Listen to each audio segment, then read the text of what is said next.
God has positioned Auburn Community Church for something very unique.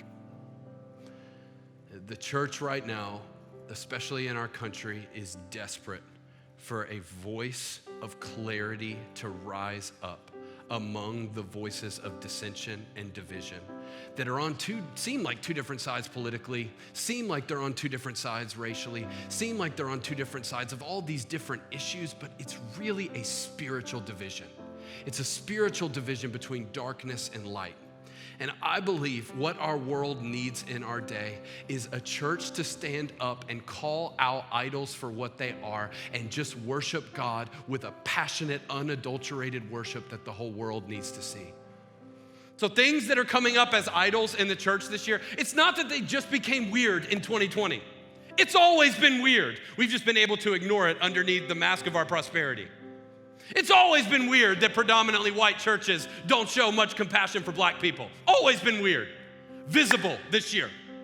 It's always been weird that conservatives and liberals think Jesus is on their side. Always been weird. Very clear this year. It's always been weird that the average American Christian comes to church once every 6 weeks. It's always been weird that the average American Christian gives 0.1% of their income to their local church. It's always been weird that people who call themselves followers of Jesus don't read their Bible. It's always been weird that contemporary churches have drawn large crowds by ignoring very controversial issues that the church needs us to talk about and set people free based on the truth of the Bible. It's always been weird. Now it's exposed. And here's what's great. The crowds are gone. Everybody's gone home. And the church is kind of licking their wounds and going, what do we say about this? And what do we do about this? And are our people ever going to come back? And I just believe that God's positioned ACC to stand in the middle of that and go, it stops here. Idolatry stops here. Stopping short stops here. This is who Jesus is.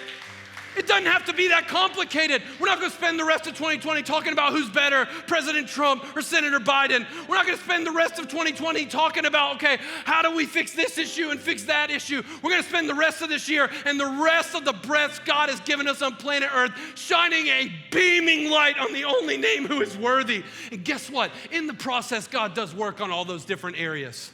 And in the process, God unites people who have been divided. In the process, families get restored. In the process, people get set free from bondage. In the process, drug addicts never have to go back. In the process, people who've been on pornography become the very people who are fighting against the new drug.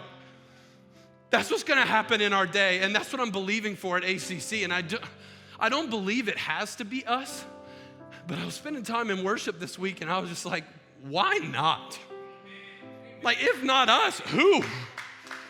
And it's weird right now that I'd be saying this to like a few people in this room through a screen, but God has initiated these moments to shine a light on our idols and go, if I could just catch fire in your life and burn away these things that you are holding on to.